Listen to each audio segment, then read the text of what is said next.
రోజు కాడి చెప్పండి అనంతరం మాట కాడి అనేది దేన్ని అంటారు? కాడి అని దాన్ని దేన్ని అంటారు? 2 ఎడ్లకు బండి కట్టి కాడి ఆ ఎడ్ల మీద పెడతాం. అది ఎందుకు పెడతాము అని అంటే, ఆ కాడు పెట్టడానికి ఒక నిర్ణయం కలిగి ఉంటాం. ఈరోజు ఈ ఎడ్ల ద్వారా ఈ భూమిని దున్నించాలి, ఇన్ని ఎకరాలు దున్నాలి, లేకపోతే ఈ బండి ఈ ఈ లోడు పలానా చోటకి పట్టుకెళ్ళాలి అని.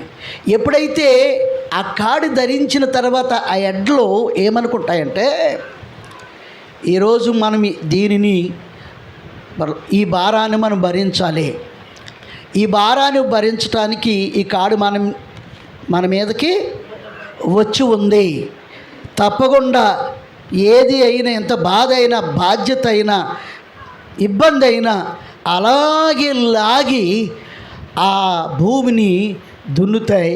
నువ్వు ఎత్తిన లోడు పలానా చోటకి మోసుకుని వెళ్తాయి. ఆ తర్వాత కాడి ఆ ఎడ్ల నుండి తీసేస్తాం. అమ్మయ్య, ఈ భారం ఇప్పుడుతో తొలగింది అని ఆ ఎడ్లు చాలా సంతోషపడతాయంట. ప్రభునందు ప్రియులారా, చాలా జాగ్రత్తగా గమనించాలి. ఈ రోజున ఒక ఎడ్ల బండిని మనం చూసినప్పుడు వాటి మీద కాడి ఎత్తి అవి ఏమేమి భరించాలో, ఏమేమి మొయ్యాలో అవి కాడి ఎత్తబడింది అంటే ఆ దాని విషయం ఏంటో అది ఎరిగి దాన్ని అలాగే ఆ కాడిని లాగి దానిని కర్తవ్యాన్ని కొనసాగిస్తుంది. ఈ రోజున ప్రతి వారి మీద ఒక కాడి ఉంటుంది. ప్రతి కుటుంబంలో ప్రతి వ్యక్తి మీద ఒక కాడి ఉంటుంది. కుటుంబం అనే బాధ్యత అనే కాడి, బిడ్డలనే కాడి, లేక ఆయా సమస్యలతో నింపబడినటువంటి రకరకాలైనటువంటి పరిస్థితులు గుండా నడుస్తున్నటువంటి వారి యొక్క బాధ్యతలనే కాడులు వారి మీద ఉన్నాయా లేదా? ఉన్నాయి. దేవునికి స్తోత్రం. ఇప్పుడు మనం చదవబోతున్నటువంటి వాక్య సందేశము కాడి. ప్రియులారా, ఇశ్రాయేలుని గురించి దేవుడు ఏం మాట్లాడుతున్నాడో ఇప్పుడు చదవండి. 26వ అధ్యాయము, లేవి కాండము 26వ అధ్యాయం 13వ వచనం. నేను ఐగుప్తీయులకు దాసులు కాకుండా దేశములో నుండి మిమ్మును రప్పించి తిని, నేను మీ దేవుడనై యెహోవాను, నేను మీ కాడి పలుపులను తెంపి మిమ్మును నిలువుగా నిటారుగా నడవ చేసి తిని. దేవునికి స్తోత్రం కలిగిన గాక. హల్లెలూయా. మీకు అర్థమైనట్టుగా చెప్తాను వినండి. కానాను దేశంలో కరువు వచ్చింది. కరువు వచ్చినప్పుడు ఆ కరువు నిమిత్తమై యాకోబు యొక్క కుమారులు ఇశ్రాయేలీలు మరికొంతమంది, ముందు కుమారులు వెళ్ళారు, తర్వాత మరికొంతమంది వెళ్ళారు, అప్పుకి వెళ్ళేవారు. అంటే ఐగుప్తు దేశంలో పంటలు బాగా పండి, ఎవరి నిమిత్తం పండి? యోసేపు అక్కడికి వెళ్ళడం ద్వారా మనం ఆ ట్రాఫిక్ ఎత్తుకుంటే మెసేజ్ డైవర్ట్ అవుతుంది. అందుకని మీకు ఉపేద్ఘాతం చెప్తున్నాను. కనుక తీసుకొని వచ్చేవారు. చివరికి అక్కడ ఏలుతున్నటువంటి రాజు మనవాడే అని వాళ్ళకి తెలిసిపోయింది. ఎవరికి? అన్నలకి తెలుసు. అరే మన తమ్ముడే, ఇంకా ఒకరికొకరు ముద్దులు పెట్టేసుకోవటం, కవిలించేసుకోవటం. ఇంకా ఏలేవాడు మనోడైతే మీరు అంటారు కదా, వడ్డించేవాడు మనోడైతే కడబంతలా కూర్చున్నా మనకు వచ్చి పడతాయరా అంటారు. దేవునికి స్తోత్రం కలిగిన గాక. మరి అది అంత మాత్రం నిజమో మీకు తెలుసు కదా. ప్రియమంది వడ్డించుకొస్తున్నవాడు ఎవడా? మనోడే. ఎంత కన్ను కూర్చుందో మనకి ఏమొచ్చింది మనకి. అలాగే వీళ్ళు ఏమనుకున్నారంటే, ఏలేవాడు మనోడు, ఇంకా అప్పుకి పడవలసిన పని లేదు, ఏలేవాడు మనోడు కాబట్టి ఇక మనకి ఏమి ఇబ్బంది ఏమి లేదని చెప్పేసి కానాను దేశంలో ఉంచి మొత్తం తట్టబుట్ట చదిరేసుకుని ఐగుప్తు దేశానికి వచ్చి కాపురం పెట్టేశారు. ఇది చరిత్ర. ఐగుప్తు దేశానికి వచ్చి కాపురం పెట్టేశారు. ఇంకా కరువులో బతకడం ఏంటి, యార్దాన్ నదిలో చేపలు కక్కల మొక్కలు తినేద్దాం, అక్కడ మంచి విస్తారమైన పంట, ఏమీ లోటు లేదు, సమృద్ధిగా ఉంది అని చెప్పేసి ఎందుకు ఈ కరువులో ఇక బాధ అని చెప్పేసి ఇశ్రాయేలులు మొత్తం వచ్చేసి ఐగుప్తు దేశంలో ఏం పెట్టారు, కాపురం పెట్టేశారు. ఎవరి నిమిత్తం? యేసపు నిమిత్తం. పరిపాలించేవాడు మనోడే అని కాపురం పెట్టేశారు. ప్రియులారా, మనుషుడు ఎంతకాలం ఉంటాడండి? అసలు ఏం చేయాలి? ప్రభువా కరువు వచ్చింది, అక్కడికి అప్పుకెళ్తున్నాం, చాలా రోజులు తెచ్చుకున్నాం, చివరికి మరి మా తమ్ముడే, చివరికి నా కొడుకే, చివరి మా ఓడే, మా దేశస్తుడే, దేశం మొత్తం కలుపుకుంటే ఇలాగా. ఇప్పుడు అందుకని వెళ్ళిపోతున్నాం, వెళ్ళమా వద్దా అని అడగాల వద్దా? అడగలేదు. అడగకుండా మావోడు అని చెప్పేసి వెళ్ళిపోయి కాపురం పెట్టేశారు. ప్రియులారా, కొద్ది రోజులు ఆయన ఉన్నంతకాలం బాగానే ఉంది కథ. ఎవరున్నంతకాలం? ఆయన ఉన్నంతకాలం కథ బాగానే ఉంది. ఆయన చనిపోయిన తర్వాత ఒక కొత్త రాజు వచ్చాడంట. మీరు ఈ నిర్గమకాండం చదువుకుంటే తెలుస్తాయి ఈ విషయాలు. ఒక కొత్త రాజు వచ్చాడంట. కొత్త రాజు వచ్చిన తర్వాత ఆయన ఏం చేశాడు? తెలంగాణలో షాపులు ఎవరి, కంపెనీలు ఎవరి, కొట్లన్నీ ఎవర్రా? జరిగిందా? తెలంగాణ మందే. ఆంధ్ర వాళ్ళకి ఇక్కడ ఏం పని? అలా తీసుకెళ్ళిపోం, వ్యాపారాలు అలా పెద్ద ఫైట్ జరిగింది కదా. దేవునికి స్తోత్రం కలిగిన గాక. ఈ మధ్య ట్రంప్ కూడా అలాంటి ఏరికే చేశాడు అమెరికాలో. వీళ్ళందరినీ ఏసా ఇచ్చుకుని పనికని వస్తాం, దొంగ ఏసతో వచ్చి అలాగే ఏదో పక్కన మూలలో ఉండి చెట్లు అయిపోవటం. వీళ్ళందరూ ఏం చేస్తున్నాడు? ఏరేసి పంపించాడు. ఏరిక. ఇలాగ ఈ కొత్త రాజు వచ్చి ఏం చేశాడంటే, ఎవర్రా వీళ్ళందరూ అని చెప్పేసి కొత్తగా గెలిచేవాడు ముందు ఏం చేస్తాడంటే తెగలు చూస్తాడు. బీసీలు ఎంతమంది ఉన్నారు, ఓసీలు ఎంతమంది ఉన్నారు, వాళ్ళంతా వీళ్ళంతా, వాళ్ళకి మనం ఏం చేయాలి, వీళ్ళకి ఏం చేయాలి, ఇవన్నీ 2-3 నెలలు ఉంటుంది కదా. ఎవరు నెగ్గినాను ఈ 2-3 నెలల్లో డిసైడ్ చేసుకుని లెక్కలు చేస్తారు ప్రభుత్వంలో. ప్రియమందిర్ అప్పుడు వాళ్ళకి ఎలా చేయాలి, వీళ్ళకి ఎలా చేయాలి, వీళ్ళకి ఏం పెడితే బాగుంటుంది, వాళ్ళకి ఏమేమి పెడితే, ఇవన్నీ ఆరాలు పారాలు చేసిన తర్వాత అప్పుడు నిధులు విడుదల చేయడానికి స్కీములు పెట్టి అవి పెట్టి ఇవి పెట్టి చేస్తారు. అర్థమైందా? ప్రభుత్వ చర్య అంత ఇది. ఇప్పుడు అలాంటిదే ఇప్పుడు వీళ్ళు చేశారు, కానీ ఎప్పుడో బైబిల్లో చేశారు వాళ్ళు. దేవునికి స్తోత్రం కలిగిన గాక. వీళ్ళంతా ఎవర్రా అంటే అప్పుడు చెప్పారు, అయ్యారండి సారు నీకంటే ముందు ఒక ఆయన యోసేపు అనేటువంటి ఆయన పరిపాలించాడు. నిజానికి ఆయన మన దేశానికి ఎలా వచ్చాడంటే, మన పోతీఫరు అంటే ఐగుప్తుని ఏలేవారిని పోతీఫరు అని అంటారు. అదొక బిరుదు. ఎవరు ఏలినా సరే ఆయన పేరు చెప్పరు, కానీ పోతీఫరు అంటారు. మన పోతీఫరు ఇంట్లో బానిస పని చేయడానికి వస్తే అదేంటో కానీ ఆయన నమ్ముకున్న దేవుడు, ఆయన ఆరాధించే దేవుడు, ఆయన ఎక్కడ అడుగు పెడితే అక్కడ ఏం ముట్టుకుంటే అన్నీ ఫలించేసేయండి. ఆ కారణం చేత ఆయనకి అప్పగించేస్తే ఈ ఐగుప్తు దేశం చక్క పాడి పంటలతో తొలతూగుపోద్దని మన ఫరో గారు ఆయనకి రాజుగా ఏం చేశారు? అప్పగించారు. ఆ దేశస్తుల్లో కరువు వచ్చిందని అప్పుకొచ్చారండి. అప్పుకొచ్చిన తర్వాత మా ఓడని ఇక్కడే సెటిల్ అయిపోయారండి. ఇదండి కథ అని చెప్పారు.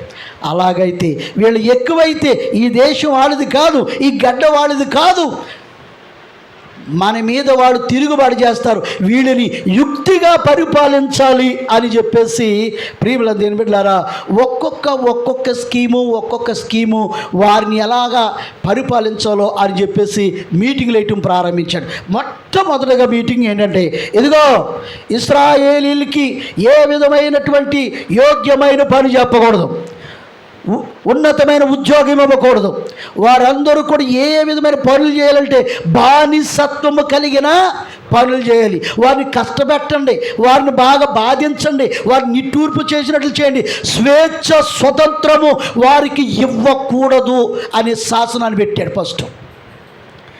ఆ రకంగా ఆ బానిసత్వం అనే కాడి కింద నలిగిపోతా ఉన్నారు. ఆ తర్వాత మరొక చట్టం పెట్టాడు. అదేంటంటే మంత్రసానులందరినీ పిలిపించి కూర్చోబెట్టి ఇదిగో అంటున్నాడు, ఇదిగో ఇశ్రాయేలులకి మీరు పురుడేయటానికి వెళుతున్నప్పుడు మగబిడ్డ పుడితే పీక బెసికి చంపేయండి. అంటే మంత్రసానులే కదా అప్పుడు, అవునా కదా?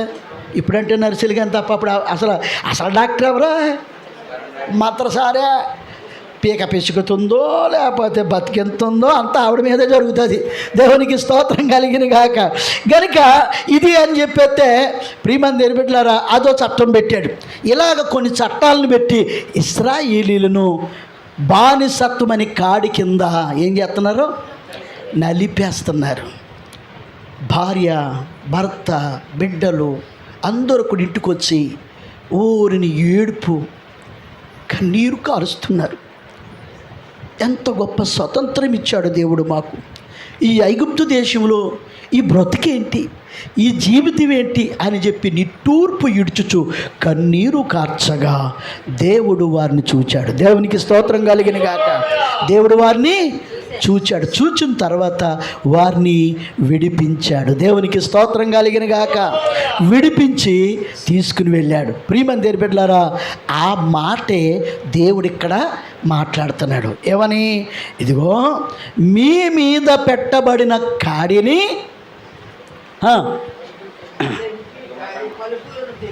ఏం తెంచాడంట?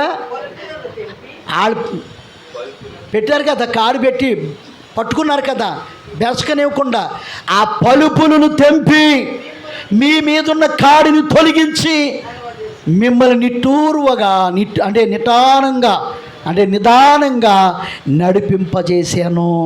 గట్టిగా దేవునికి స్తోత్రం కలిగిన గాక. హల్లెలూయా. ఆ ఐగుప్తు బానిసత్వము నుండి, ఆ కాడి నుండి ఎవరు విడిపించారు? మాట్లాడరేంటండి? దేవుడా కాదా?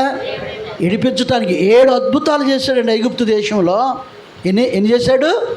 7 అద్భుతాలు చేశాడు. ప్రియులారా, 7 అద్భుతాలు చేస్తున్నా మారపోయినప్పటికీ ఇంక మీరు తీసుకెళ్ళినాడు సంగతి నేను చూసుకుంటాను అన్నాడు అంతే. దేవునికి స్తోత్రం.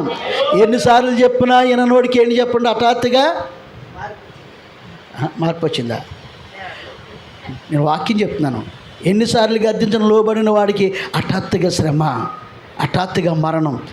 ఐగుప్తులో తొలుసూలు ప్రథమ కుమారుని ఏం చేశాడు? హతమార్చాడు. ప్రియులారా, ఇంకా వినకపోతే తీసుకొచ్చి ఎర్రసముద్రంలో ఉంచాడు. అలాగే ఉంటుంది మన సంగతి. మాట వినకపోతే దేవునికి స్తోత్రం కలిగిన గాక. చెప్పండి, దేవుని మాట వినకపోతే చివరికి వచ్చినడికి ఉంచటమో ఏదో జరుగుతుంది. దేవునికి స్తోత్రం కలిగిన గాక.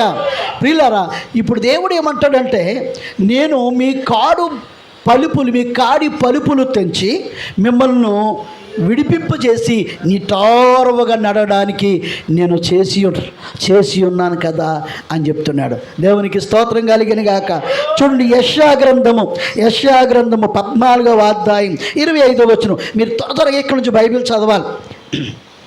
యెషయా గ్రంథము త్వరగా 14వ అధ్యాయం 25వ వచనం. అసూరులను సంహరించదును, నా పర్వతముల మీద ఆయనను నలగద్రొక్కెదను, వాని కాడి నా జనుల మీద నుండి తొలగిపోవును. దేవునికి స్తోత్రం కలిగిన గాక. ఇప్పుడు దేవుడు ఏమంటాడంటే, ఇదిగో అసూరును నా పర్వతం మీద నా జనుల మీద ఉండనివ్వకుండా వాడు పెట్టిన కాడిని నేనేం చేస్తాను? తొలగిస్తాను. బా, ఏమి ప్రేమ అండి దేవునికి స్తోత్రం. హల్లెలూయా.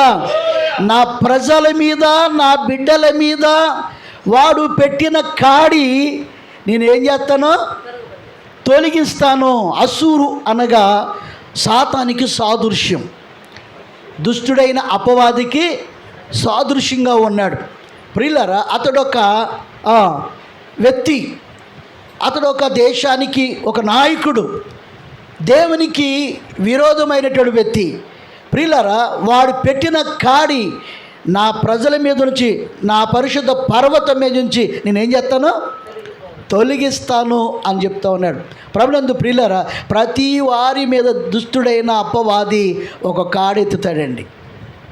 మొయ్యిరా అని ఏం చేస్తాడు? లాగరా అని. దీంతో నలగరా అని, దీనితో అశాంతిగా ఉండరా అని, మనశ్శాంతి లేక బ్రతకరా అని ఒక్కొక్క కాడి ఎత్తి ఆ కాడి భారమును భరించేటట్టు చేసి ఏం చేస్తాడో నలుపుతా ఉంటాడు. ఏమంటాడంటే దేవుడు, నీ మీద పెట్టిన కాడి, నా బిడ్డలైన వారి మీద పెట్టిన కాడి నేను ఏం చేస్తాను, తొలగిస్తాను.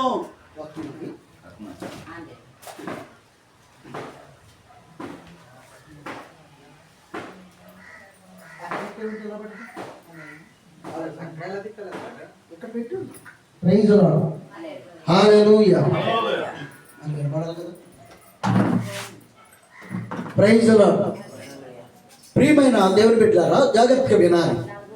ఇప్పుడు దేవుడు ఏమంటున్నాడంటే, నా బిడ్డల మీద పెట్టబడిన కాడిని నేను ఏం చేస్తాను, తొలగిస్తాను. ప్రియమైన దేవుని బిడ్డలారా, నిజమే, అబ్బవాది యొక్క తంత్రాలు, కుత్రాలు, కుయుక్తులు అన్నీ కూడా చాలామంది వాటి ద్వారా నలుగుపోతూ ఉంటారు. ప్రియులారా, తప్పుకోలేక ఇదాలు పొందలేక సతమతమైపోతూ జీవిస్తూ ఉంటారు. నాకే ఇలా జరుగుతుంది ఏంటి, నాకే ఎందుకు ఇలా జరుగుతుంది అని చెప్పేసి చాలా విధంగా నలిగిపోతూ ఉంటారు. ఇప్పుడు దేవుడు ఏమంటాడంటే, వాడి కాడిని నేను ఏం చేస్తాను, తొలగిస్తాను అంటాడు. దేవునికి స్తోత్రం కలిగిన ప్రియులారా, యెషయా గ్రంథము 58వ అధ్యాయం 6వ వచనం కూడా చదవండి త్వరగా. యెషయా గ్రంథము 58వ అధ్యాయం. దుర్మార్గులు కట్టిన కట్లను విప్పుటయు, కాడి మాని మేకలను తీయటయు, బాధింపబడిన వారిని విడిపించుటయు, ప్రతి కాడిని విరగగొట్టుటయు దేవునికి స్తోత్రం కలిగిన గాక. ఉపవాస ప్రార్థన తర్వాత ఏం పోతాయంట? చాలా మంది జీవితాల్లో రకరకాలైన కాడులు,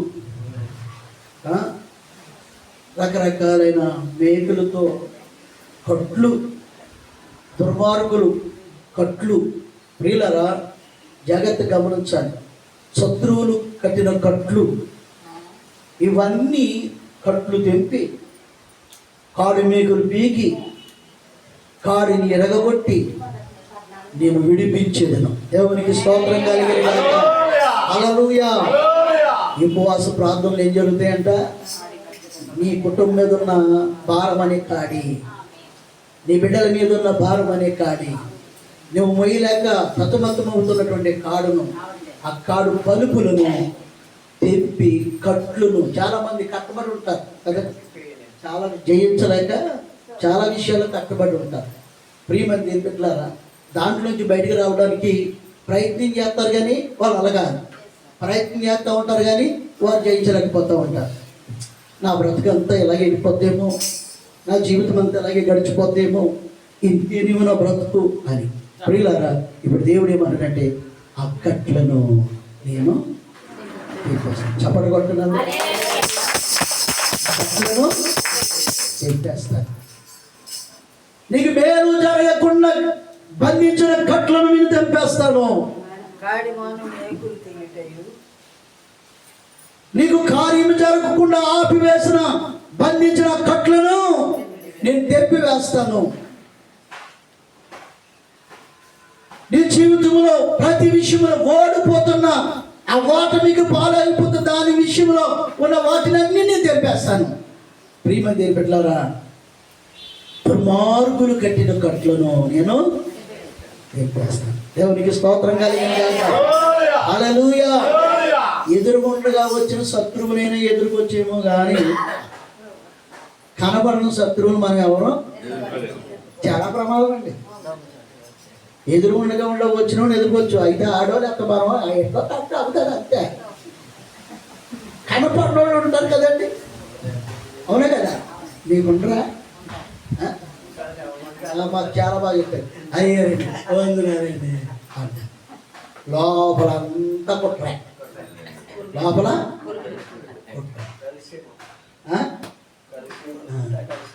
ఈ లోపల పక్క నెట్ వరకు చేస్తారు, బయట పడకుండా నెట్ వరకు చేస్తారు, బయట పడకుండా మనకి సంబంధించి కట్టులన్నీ కడతారు. దేవుడు ఎంత గొప్పగా చెప్పాడండి. దేవునికి స్తోత్రం కలిగింది.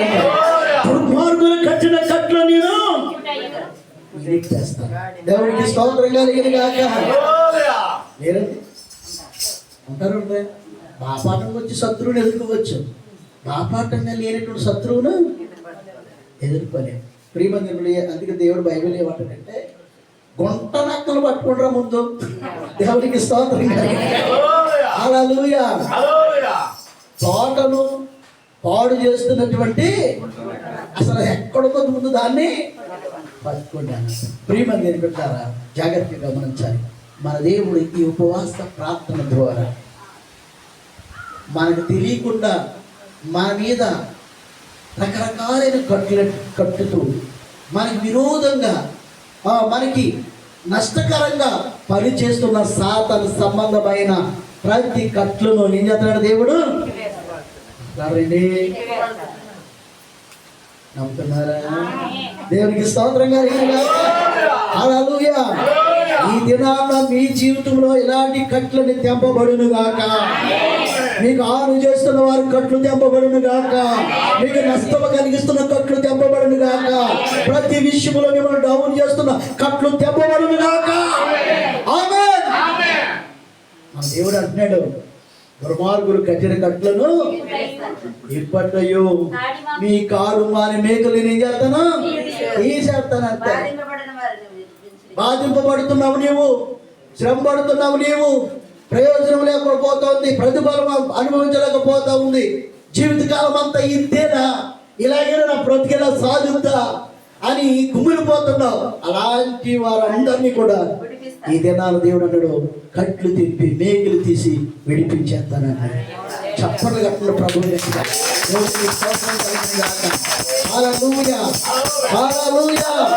ప్రభునందు ప్రియమంది బిడ్డలారా, మన దేవుడు అంత గొప్పవాడు. అంత గొప్ప కార్యాలంటే కంటికి కనబడు, చెవికి వినబడు, హృదయానికి అవసరం కాదు.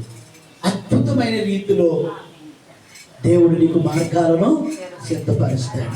ప్రియమందిరుడు చెప్పినట్టు నీకు తెలియదురా బిడ్డ, నిన్ను అదమార్చాలని, నిన్ను అదుపులో పెట్టాలని, నిన్ను అలాగే ఉంచాలని దుర్మార్గులు నీ కంటి పడకుండా, నీకు తెలియకుండా రకరకాలైన కట్లు కడతా ఉన్నారు. ప్రియమందిరు బిడ్డలారా, ఒక ఆయన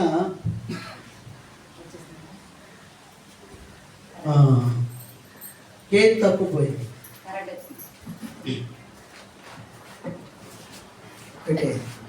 గేట్ తప్పిపోయింది. ఆ పక్కింటోడు ఆ గేదెని చూశాడు. ఎక్కడ చూశాడు?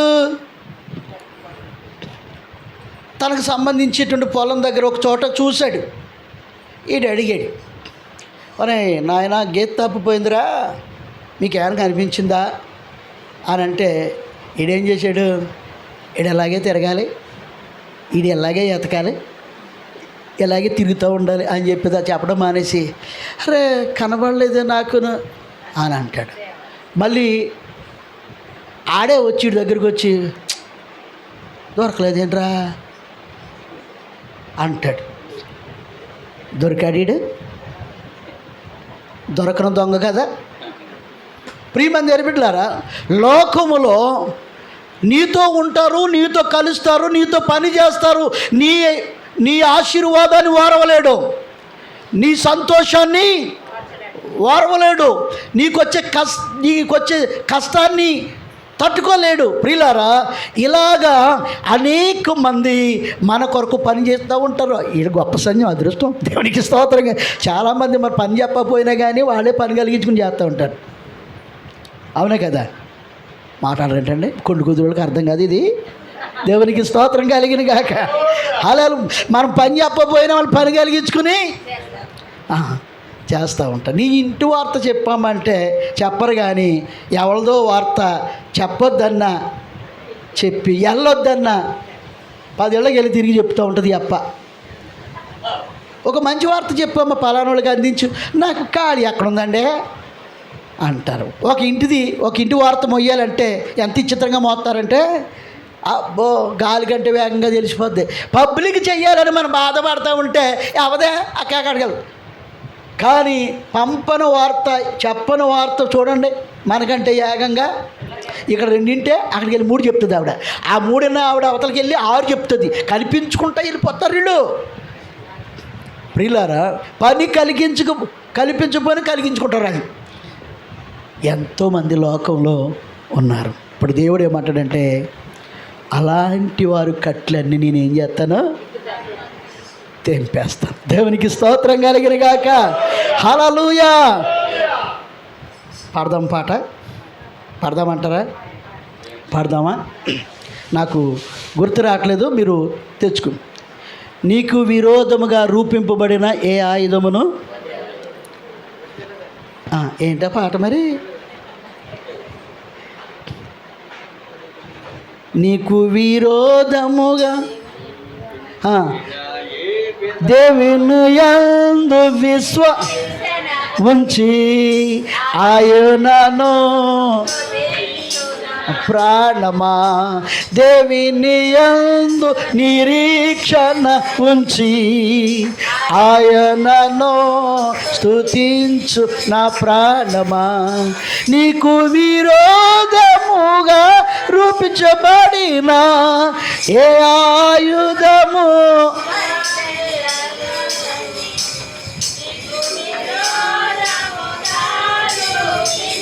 తెలీదు నీకు.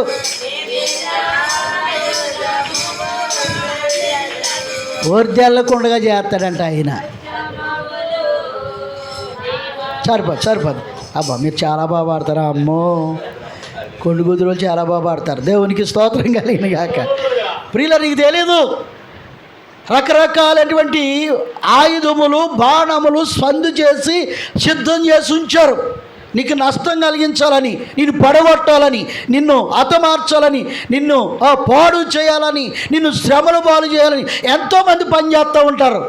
ఆ ఆయుధములన్నీ కూడా ఏం చేస్తున్నాడంట, వర్ధేలకుండా చేస్తున్నాడు. దేవునికి స్తోత్రం కలిగిన గాక. హల్లెలూయా. మంత్రగాళ్ళు ఉండేటువంటి ఊళ్ళో సేవ పెట్టాను నేను. ఆ ఊరంతా మంత్రగాళ్ళే. అలాంటి ఊళ్ళో సంఘం పెట్టినట్టుకెళ్ళి ప్రియమని బిడ్డలారా, వాళ్ళందరూ ఆడెంతకాలం ఉంటాడు, ఆడ సంగతి మేము చూసేస్తాంగా అని చెప్పేసి ఒకటి తర్వాత ఒకడు వాడి విద్యను, వాడి యొక్క గొప్పతనాన్ని, వాడి మాంత్రిక శక్తిని ఉపయోగిస్తామన్నారు. చేసి అలసిపోయారు. ఏం జరుగుతుందిరా, ఏం జరుగుతుంది అసలు? ప్రియమని దేని బిడ్డలారా, ఎవడికన్నా పెడితే పట్టుకుంటుంది. ఆడు కాలు పెట్టేవాడి కాలు ఆగేస్తుంది, వాడికి ఇంకో దానికి పెడితే ఇంకోటి లాగేస్తుంది. ఈయనంటే ప్రియమని దేని బిడ్డలారా, చేసి అలసిపోయిన తర్వాత ఒక్కొక్కడింట్లో ఒక్కొక్క బొక్క ఎట్టాడు. మరి ఊరికే ఉంటుందా? చేసిన దానికి ప్రతిఫలం అనుభవించాలి కదా. ఒక్కొక్కడికి ఒక్కొక్క బొక్క పెడతా ఉంటే ఆ తర్వాత రే మనం చేసింది తప్పు, మనం ఎవరికి చేసాం, దేవుడికి చేసామనే నిర్ణయానికి వచ్చేసారు వాళ్ళు. దేవునికి స్తోత్రం. దేవుని సేవకుడికి చేస్తే, దేవుని బిడ్డకి చేస్తే ఎవరికి చేసినట్టు అన్న నిర్ణయం వచ్చేసి ఇంకా వాళ్ళు పరిచయం చేయటం మొదలెట్టి, మనం పిలవకపోయినా వచ్చేసి అవి చేయటం ఇవి చేయటం. పాస్టర్ గారిని మీరు ఏం చెప్తారా, చేస్తామో. పాస్టర్ గారు మీరు ఏం చెప్తారో చేస్తామో. ఈయన మొదలు ఎక్కడి నుంచి వచ్చింది ప్రేమ? దేవునికి స్తోత్రం కలిగిన గాక. దేవుడు ఏం చేశాడు? ఆయన చేసే పని. ప్రియులరా, నీకు విరోధంగా రూపింపబడి బోళ్ళు ఉన్నాయి, నీకు తెలీదు, నువ్వు ఎరగవు. నీకు విరోధంగా రూపింపబడుచున్నటువంటి, సిద్ధం చేసినటువంటి ఆయుధములు, బాణములు, రకరకాలైనటువంటి అన్ని సిద్ధం చేసి ఉంచినవి నీకు తెలియదు. నీకు రానికుండా దేవుడు ఏం చేస్తున్నాడు? ఇప్పేస్తున్నాడు కట్లు. దేవునికి స్తోత్రం కాలే. కట్టవలేరా నా బిడ్డ మీద నీ కట్ట అని చెప్పేసి ఏం చేస్తున్నాడు? ఇప్పేస్తున్నాడు. ప్రభునందు ప్రియమని దేని బిడ్డలారా, మన దేవుడు గొప్ప దేవుడు. దేవునికి స్తోత్రం. హల్లెలూయా. ప్రియమైన దేవుని బిడ్డలారా, యెహెజ్కేలు గ్రంథము 34వ అధ్యాయము 27వ వచనం చదవండి త్వరగా. యెహెజ్కేలు గ్రంథము 34వ అధ్యాయం 27వ వచనం.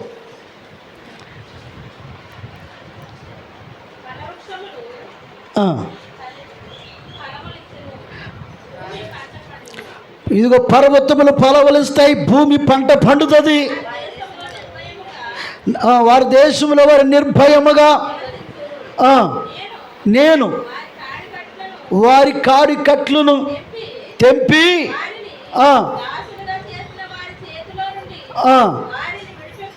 ఇడిపింపగా వారు తెలుసుకుందరు. దేవునికి స్తోత్రం కలిగిన గాక. హల్లెలూయా. ప్రియమంది, చాలామంది చాలా వాటిని చేస్తారు పాపం. వాడు ఎన్ని చేసినా కానీ వారికి ప్రతిఫలము రాదు. వ్యాపారం చేస్తే వ్యాపారంలో ఓటమే, పంటలు చేస్తే పంటలో ప్రతిఫలం సరిగా రావట్లేదు, పంటలు వారి జీవితంలో అనుభవించలేకపోతున్నారు. ఏది చేసినా వారి జీవితంలో సక్సెస్ఫుల్ అవ్వట్లేదు. ప్రియమంది బిడ్డ, దేవుడు ఏమంటాడంటే, ఇదిగో వారి భూమిని పండించేటట్టు నేను చేస్తాను, వారు పర్వతం మీద ఫలములు అనుభవిస్తూ ఉంటారు. ప్రియమంది బిడ్డలారా, ఇంకేం చేస్తారంట, వారు దేశంలో వారు నిర్భయముగా జీవించేటట్టు నేను చేస్తాను. వారు పంటలు పండలేని, ఫలములు అనుభవించలేని నిస్సాయి స్థితిలోనికి వెళ్ళిపోతున్నటువంటి, వారు రాబడి రాలేని పరిస్థితుల్లో నలిగిపోతున్నటువంటి వారు కాడు కట్లను తెంపేస్తాను. దేనికి దాసులైపోయారో ఆ దాసత్వము నుండి నేను విడుదల. దేవునికి స్తోత్రం. చాలామంది చాలా వీటికి దాసులు అయిపోయి ఉంటారు కదండి, కదా. కొంతమంది చోట్లకే, కొంతమంది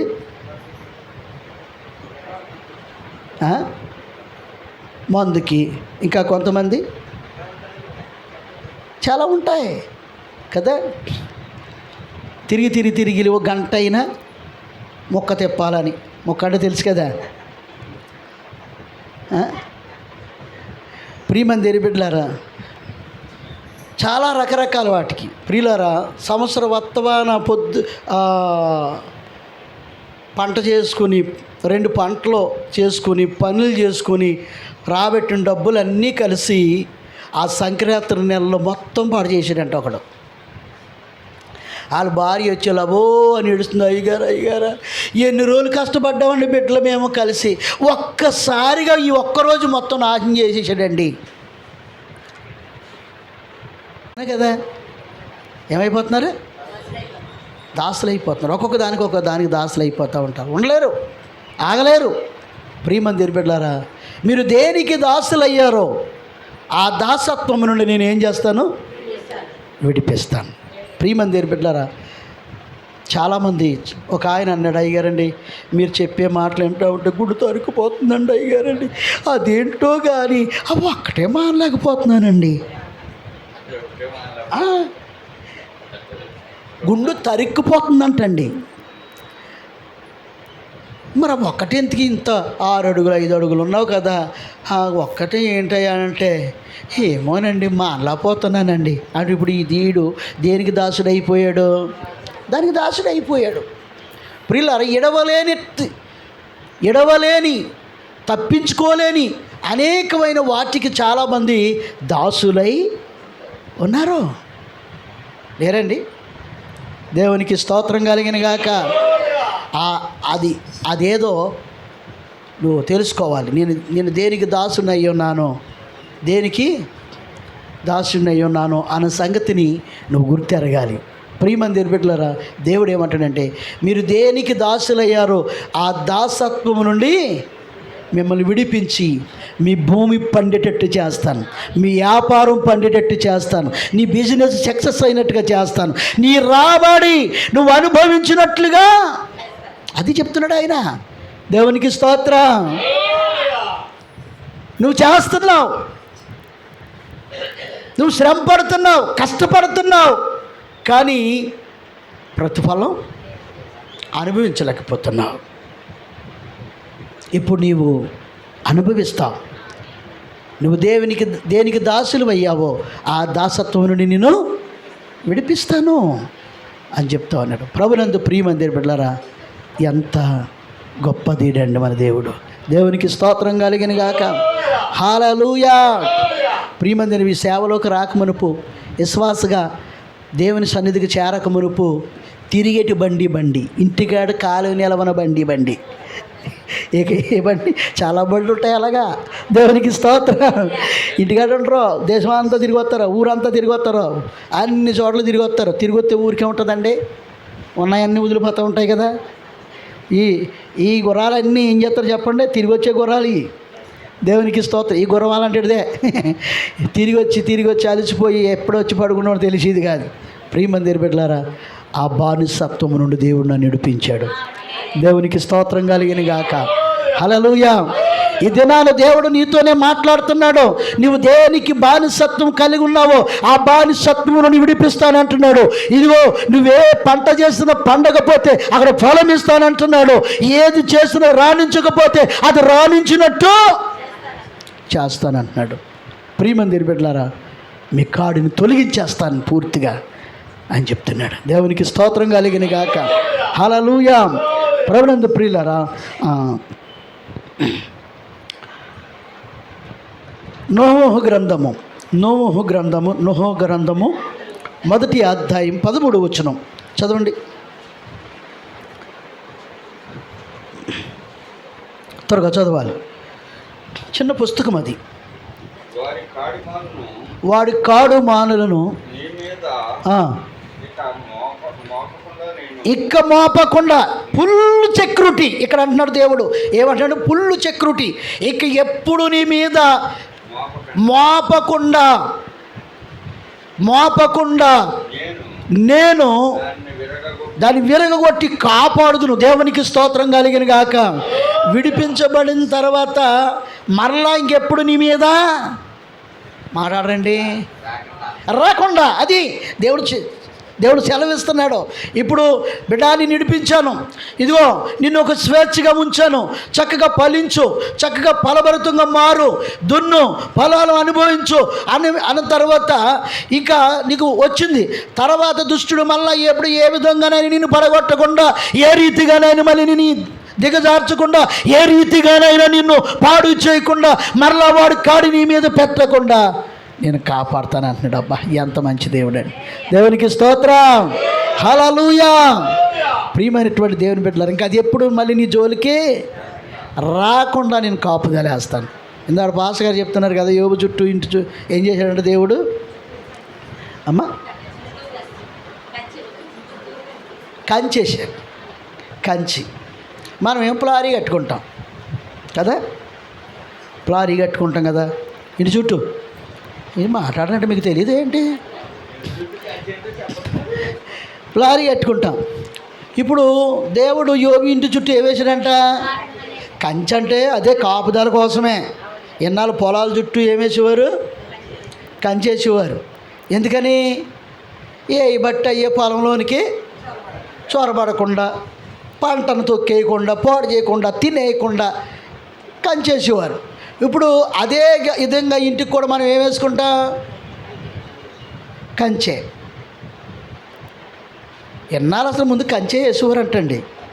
రాను రకరకాల టెక్నాలజీ వచ్చేసి అన్నీ ఇంక చెట్లు లేవు నిజంగాను. ఇంకా ఇలా ప్లారీలు కట్టేసుకుంటున్నాం. పిల్లలు యోబు చుట్టూ కంచె చూడండి దేవుడు. మన చుట్టూ కూడా ఏమేస్తాడంట? కంచె ఎత్తాడంట. దేవునికి స్తోత్రం కలిగిన గాక. హల్లెలూయా. ప్రభునందు ప్రియమైనటువంటి దేవుని బిడ్డలారా, ఇంకెన్నడూ నీ మీద ఉపయోగించకుండా, నీ ఎన్నడూ ఎప్పుడైనా ఇంకా నీ మీద ఉపయోగించినను అది నీ మీద పని చేయనీయకుండా నేను నిన్ను కాపాడుతాను అని చెప్తున్నాడు. దేవునికి స్తోత్రం కలిగిన గాక. హల్లెలూయా.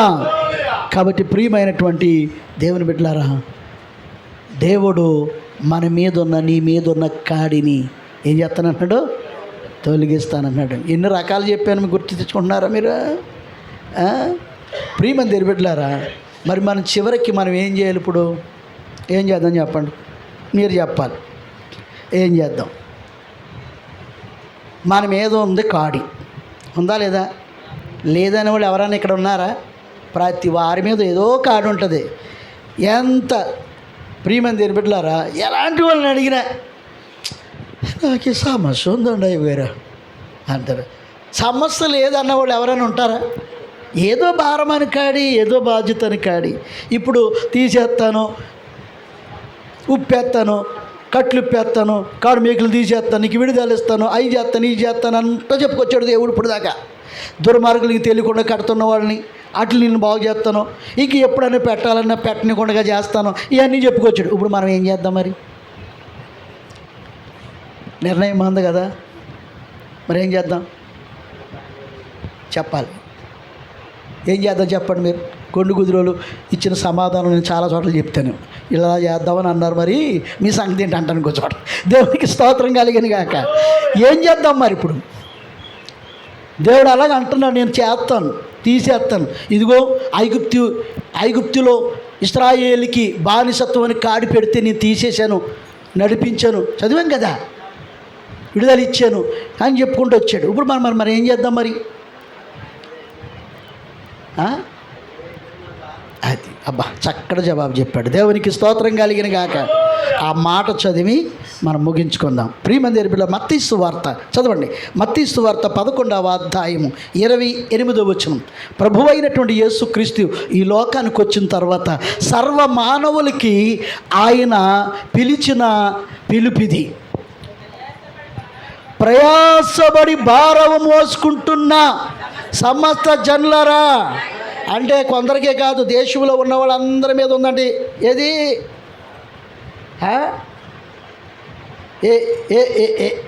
ఏ భారం కాడి? మన కాడి అని చెప్పండి అందరూ. ప్రయాసతో కూడిందంటండి. చెప్పండి, ప్రయాసతో కూడిందంట. బిడ్డకి ఏదో చెయ్యాలి, బిడ్డకి దారి చెయ్యాలి, ఏదో ఒక పొజిషన్ తీసుకురావాలి, ఎప్పుడు ఏదో ఒకటి కదా. ఏమీ లేకుండా ఉన్నారా మీరు? ఉందా లేదా? దేవునికి స్తోత్రం కలిగిన గాక. హల్లెలూయా. ప్రియులారా, పుట్టకముందేమో పుడితే బాగుంటుంది అనుకుంటాం, అదో రకమైన భారం. ఎట్లు పుడతలేదు ఏ ప్రయాసాలు, గుళ్ళు చుట్టూ తిరుగుతాం, అక్కడ తిరుగుతాం, నోములు చేస్తాం, అవి చేస్తాం. పుట్టిన తర్వాత వీళ్ళు పెంచాలనే బాధ. ఆ తర్వాత మరొక భారం, వీళ్ళు మంచిగా చదివించాలి. అదొక. చదువుకున్న తర్వాత ఉద్యోగం రావాలి. ఉద్యోగం వచ్చిన తర్వాత వీళ్ళు చేయాలి, మంచి కోడలు తెయ్యాలి, మంచి అల్లుని తెచ్చుకోవాలి. దేవునికి ఇక పెరిగిపోతానే ప్రయాస అనే కాడి ప్రతి వారి మీద ఉంటుంది. ఇప్పుడు ఏమంటున్నాడు దేవుడు? ప్రయాసమైన భారం మోసుకుంటున్న జనులారా, సమస్త జనులారా, అంటే ఆయనకి ఈయనకి లేదు, అందరి మీద ఈ కాడు ఉంటుంది. అది మోసుకుని నా యొద్దకు రండి, నేను మీకేం చేస్తాను? విశ్రాంతిని కలగజేస్తాను. తర్వాత మాట చదివమ్మా. నేను సాత్వికుడును, దీన మనసు కలిగిన వాడును గనుక మీ మీద నా కాడి ఎత్తుకొని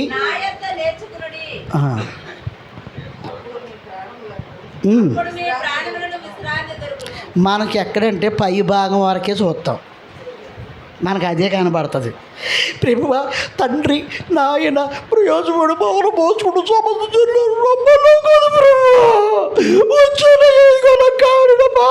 ప్రభువా అని ప్రార్థన చేస్తాం. ఇదే తెలుసు, కానీ ఆ వెనకాల చెప్పేది మాత్రం మనకి ఏమన్నాడు?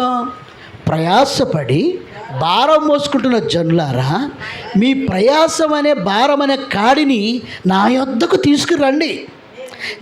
నేను నీ కాడి నీరు తీసేస్తాను, నీ పలుపులు తెంచేస్తాను, ఇవన్నీ చదువుకుంటూ వచ్చాం కదా. తీసుకురండి. తీసుకుని మీరేం చేయాలి? నా కాడి మీరు ఎత్తుకోవాలి, మీ కాడి నా యొద్ద దించాలి, నా కాడి మీరెత్తుకోవాలి. ఇక్కడే దాగు ఉంది ఆశీర్వాదం. ఇప్పుడు మనం ఏం చేస్తున్నామంటే మన కాడి ఎత్తుకుని ఆయన దగ్గరకు వస్తున్నాం. ఆయన సన్నిధికి వస్తున్నాం, అయ్యో వాళ్ళు ప్రార్థన చేస్తే జరుగుతుందంట, అయ్యో దేవుని సన్నిధికి వెళ్తే నా బాధ తొలుగుతుందేమో, నా కష్టం తొలుగుతుందేమో, అయ్యో నా బిడ్డ బ్రతుకు బాగుపడుతుందేమో, నా కుటుంబంలో మెరుగవుతుందేమో అని ఏదో విధంగా విశ్వాసం కలిగి ఆశ కలిగి మనం కలిగి ఉన్న ఆ భారాన్ని తీసుకుని వస్తున్నాం. దేవుని సన్నిధిలో ప్రార్థన చేస్తున్నాం, అడుగుతున్నాం ప్రియమైన బిడ్డలారా. కానీ ఏం జరగలేదు అని అంటే, ఆ కాడిని అక్కడ దించిన తర్వాత నీ భుజము ఖాళీ అయింది. ఏమైంది? ఖాళీ అయింది. ఖాళీ అవ్వడానికి వీల్లేదు. ఇప్పుడు నీ కాడి ఆయనకు అప్పగించినప్పుడు నువ్వేం చేయాలి? ఆయన కాడి ఎలాగుందంటమ్మా? సులువుగాను తేలికగాను ఉన్నది. ప్రియమైన బిడ్డలారా, నా యొద్ద కూర్చుని నేర్చుకో. జరుగుతుంది ఇది జరగట్లేదు. ఎందుకు నీవు నీ భారము నుండి విడుదల పొందట్లేదు అని అంటే ఇక్కడే జరుగుతుంది మిస్సింగ్. నీ కారు మోసుకొచ్చో మంచిదే, నా యొద్ద దించేయమన్నాడు, నాకు అప్పగించేయమన్నాడు. చాలా చోట్ల రాయబడింది, నీ భారమని భారాన్ని నా మీద మోపు, నాకు అప్పగించు. ఇలాగ ఎన్నో లేఖనాలు ఉన్నాయి. కానీ మోసుకొస్తున్నావు ఒకటే, మంచిదే. కానీ నువ్వేం మోసుకెళ్ళాలి? మళ్ళీని ఆయన కాడిని మోసుకెళ్ళాలి. దేవునికి స్తోత్రం కలిగిన గాక. ఆయన కాడు మోసుకుంటే ఆయన పని మానేస్తావా? ఆయన కాడు ఎత్తుకుంటే ఆయన స్తుతించడం మానేస్తావా? ఆయన ప్రకటించడం మానేస్తావా? ఆయన కొరకు సాక్ష్యం ఇవ్వడం మానేస్తావా? ఆయన ఇదే పని, నీ పని. ఇప్పుడు నీ కాడి ఎవరు మోస్తున్నారు? మన కాడి ఇలాంటిది కాదు, ప్రయాసతో కూడింది, భారంతో కూడింది, అమ్మో చాలా బాధతో కూడింది. కానీ ఆయనది ఏంటి? తేలిగ్గాను సులువుగాను. ప్రియమైన బిడ్డలారా, మా అమ్మగారు ఏం చేసేవారంటే, సంవత్సరానికి ఒకసారి పేద మీటింగ్ ఎట్టిది పాస్టర్ గారిని పిలుచుకొని, నేను ప్రభువుని నమ్ముకున్నాను, ప్రభు గొప్పవాడు అని తెలియడానికి దేవుని కొరకు ఏదో ఒకటి చేయాలి కదా. చెప్పరా? చేయాలా వద్దా? ఇప్పుడు కాడెత్తుకుంటే ఏం చేయాలి? ఆయన గురించి సాక్ష్యం ఇవ్వాలి, చెప్పాలి, ప్రభుని స్తుతించాలి. చక్కగా బూర్లు గీలు వండేసి అనేక మందిని పిలిపించేసి చక్కగా మీటింగ్ పెట్టేది. దాని కొరకు 6 నెలల నుంచి సిద్ధపడేది. చింతపండు పప్పులు అవన్నీ చక్కగా ఒకడొకడు పేర్చుకుని ఆకారాన్ని పెట్టేది కూటం. ప్రియమైన బిడ్డలారా, అలా పెట్టినటువంటి తన భారాన్ని, తన ప్రయాసను దేవుడు చూసుకుంటా వెళ్తున్నాడు. నువ్వు నా పనిలో ఉండమ్మా, నేను నీ పనిలో ఉంటాను అనరా? నీ భారాన్ని నేను మోస్తాను, నా కాడు నువ్వు. అర్థమైందా? చెప్పండి, ఎంతమందికి అర్థమైంది? ఇదే మిస్టేక్ అవుతుంది మనకి. ఇప్పుడు ఆయన కాడు మనమే మొయ్యాలి. ఎందుకంటే మనం భూమి మీద ఉన్నాం, ఆయన పిల్లలం, ఆయన ఏర్పాటు చేసుకున్న సొత్తు మనమే చెయ్యాలి. ప్రియులారా, మన కాడి ఆయన చేయగలడు. ఆయన అదృశ్యమైన దేవుడు. నీ దాన్ని ఈజీగా చక్కబెడతాడు. కానీ ఆయనగా రావడానికి వీలు. అర్థమైందమ్మా మీకు వాక్యం? పూర్తిగా ఈ వాక్యం పూర్తిగా మీకు అర్థం కావాలి. నా కాడు మీరు ఎత్తుకొని నా యొద్ద నేర్చుకునుడి. నేర్చుకుందును యేసు కూర్చుని విందునయ్యా, కుందును నీ యొద్ద యేసు కూర్చుని విందునయ్యా.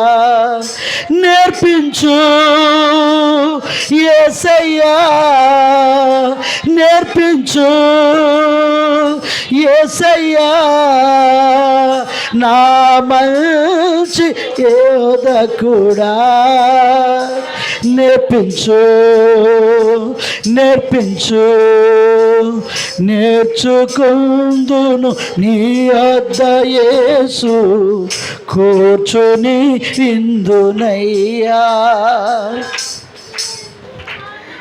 నాకు పాడడానికి ఓపిక లేదు, కానీ ఇంక సాగేటం ఆపేయండి. ఇంకా దేవునికి స్తోత్రం కలిగిన గాక.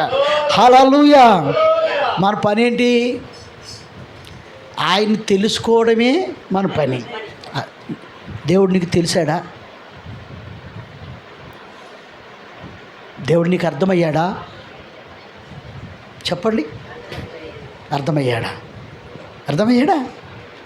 నాకు ఇంకనూ అర్థం కాలేదు. నా బ్రతుకంతా ఇంకా నేర్చుకుంటానే ఉండినా సరిపోదు. మీకు అర్థమైపోయాడంటే నాకు చాలా వందనాలు అమ్మ. కొండు కుదురోళ్ళకి దేవుడు అర్థమైపోయాడు. దేవునికి స్తోత్రం కలిగిన గాక. కూర్చుని నేర్చుకో, అంతే నీ పని. ఏ జీవితం నీ బ్రతుకంతగా నేర్చుకోవడమే. ఎంతకాలం నేర్చుకున్నా తరగనది.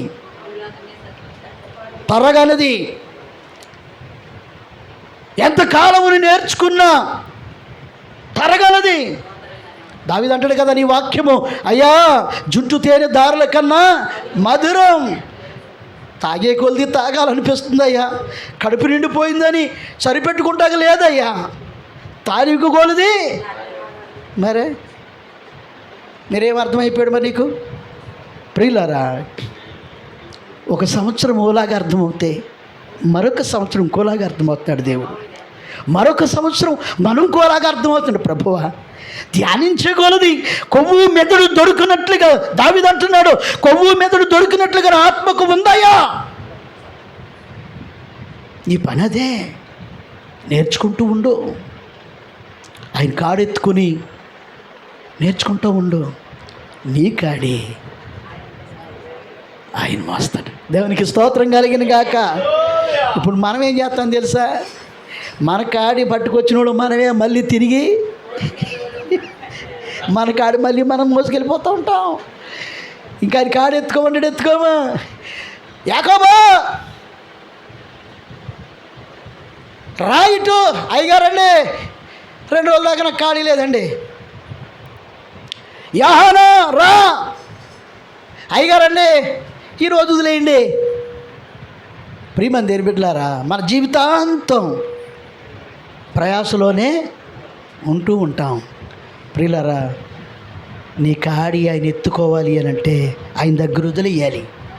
ఆయన కాడు నువ్వు ఎత్తుకోవాలి. ఆయన స్తుతించు, కనపరచు, ఆరాధించు, సాక్ష్యమివి, ప్రకటన చేయి, ఆయనను మహిమపరచు.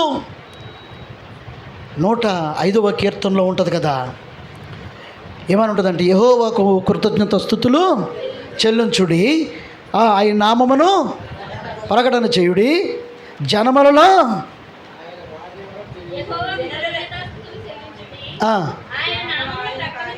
చేయుడి, జనములలో తెలిసి. ఇదే మన పని. పాడుకో, స్తుతించు, ఆరాధించు, ఆయన గురించి సాక్ష్యం ఇవ్వు, ఆయన కనపరచు, ఆయనను మహిమపరచు. ఇదే పని. నీ కాడ ఆయన మూసుకుంటూ వచ్చేస్తూ ఉంటాడు. దేవునికి స్తోత్రం కలిగిన గాక. హల్లెలూయా, హల్లెలూయా. ప్రియమైన దేవుని బిడ్డలారా, జాగ్రత్తగా గమనించాలి. ఎక్కడే దాగి ఉందమ్మ మర్మం. ఇంకా నీ భుజం మీద ఆయన కాడు ఇంకా ఎత్తుకోకపోతే నువ్వు ఇంకనూ ప్రయాస అనుభవిస్తూ ఉండాలి, ఇంకనూ భారాన్ని భరిస్తూ ఉండాలి. నీ భారం అనే ప్రయాస అనే కాడిని ప్రభు దగ్గర దించి ఆయన కాడి ఎత్తుకోవాలి. దేవునికి స్తోత్రం కలిగిన గాక. హల్లెలూయా. దావీదుని గొలియాతును చంపడానికి ఏం ఉపయోగించాడు? ఎంత మాత్రం పదునైంది, అది ఎంత మాత్రం బలమైంది.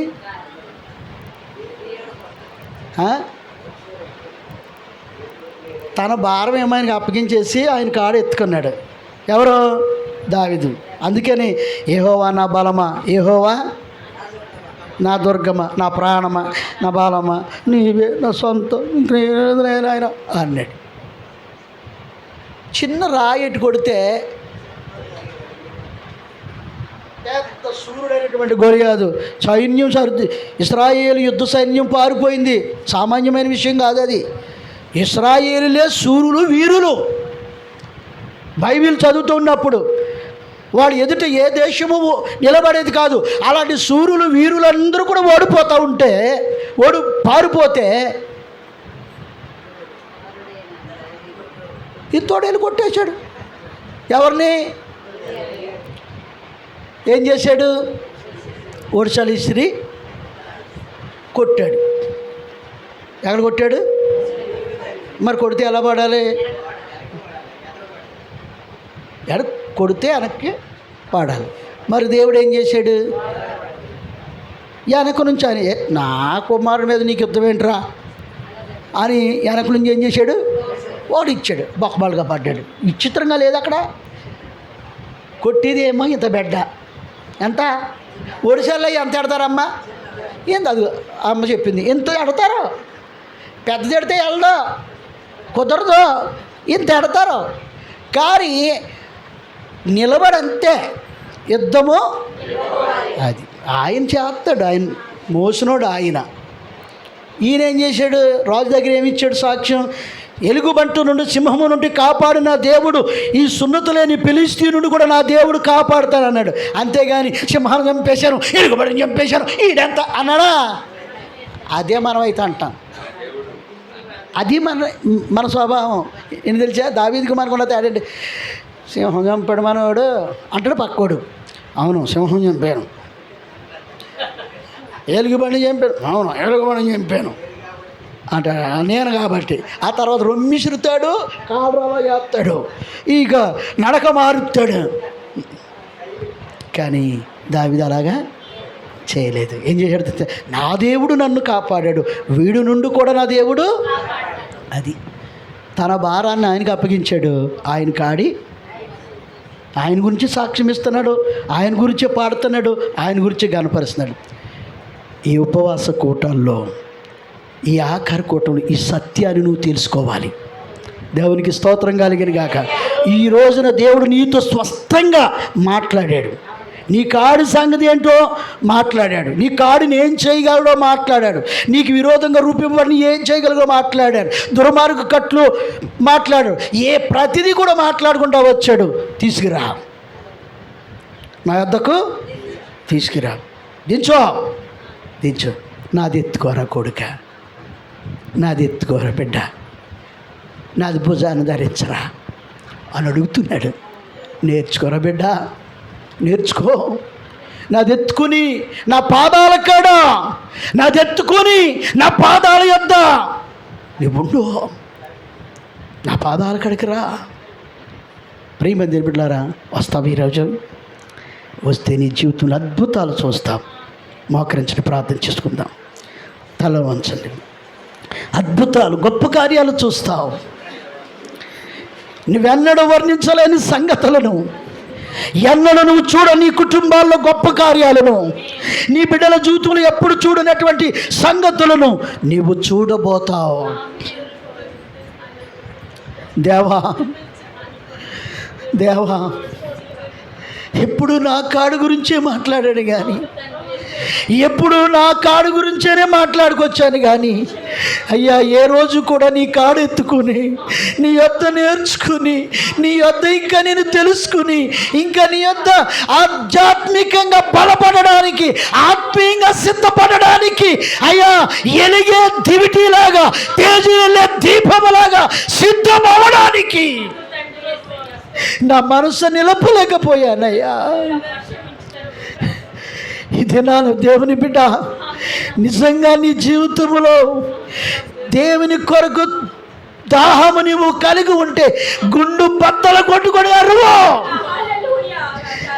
గుండు బద్దలు కొట్టుకున్నారు. దేవా దేవా దేవా, యేసయ్యా నీకు వందనాలు తండ్రి, నీకోసం నేను ఎలుగుతానయ్యా, నీకోసం ఎలుగుతానయ్యా, నీకోసం కరిగిపోతానయ్యా, నీకోసం నువ్వు కరుగుతానయ్యా. చెయ్యి, ప్రార్థన చెయ్యి. అందరూ స్వరమెత్తి మౌనంగా ఉండొద్దు. ఒక 5 నిమిషాలు మీకు సంభవిస్తున్నాను. 5 నిమిషాల్లో ఎలుగెత్తి ప్రార్థన చేయి. ఎరుకో దారిలో ఏ గుడ్డివాడు యేసయ్య ఆయన దాటుకుని వెళ్ళిపోతే అడు మౌనంగా ఉంటే ఆ యేసయ్య రాకపోయిను. దావీదు కుమారుడే నన్ను దాటిపోవద్ది సమయాన, మరలా నాకు ఇలాంటి తరుణం రాదయ్యా, మరలా నాకు ఇలాంటి తరుణం రాదయ్యా, దావీదు కుమారుడా రా తండ్రి, నన్ను దాటిపోవద్దయ్యా, ఈ సమయంలో నన్ను దాటిపోవద్దు స్వామి అని కేకలు వేసి అరిశాడు. దాటి వెళ్ళిన యేసయ్య మళ్ళీ తిరిగి వచ్చాడు. ఇదే నన్ను ప్రార్థన చేయ. అడుగు దేవుణ్ణి, యేసయ్యా యేసయ్యా తండ్రి నీకోసం ఎలుగుతానయ్యా, నీకోసం ప్రకాశిస్తానయ్యా, నీకోసం జ్యోతిలాగా ప్రకాశిస్తాను స్వామి. నా చుట్టూ ఉన్న వాటిని, నన్ను బలహీనపరుస్తున్న వాటిని అన్నిటిని దాటుకుని వచ్చి నీ కొరకు వెలుగుతానయ్యా, వెలుగుతానయ్యా, వెలుగుతానయ్యా.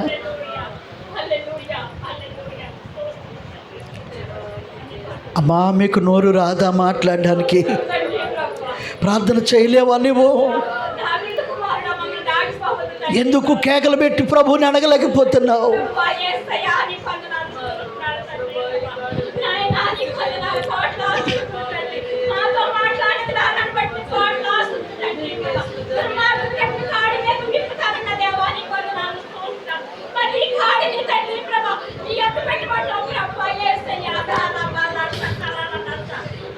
ఎవరు మౌనంగా ఉన్నది అడగండి, ప్రభువుని అడగండి. దేవుని ఆత్మ స్పందిస్తూ ఉన్నప్పుడు నువ్వు స్పందించు. రాయిలాగా ఉండవద్దు, దానికి రిప్లై అంటూ స్పందించు. ప్రభువా నేనున్నానయ్యా, నేనున్నాను స్వామి,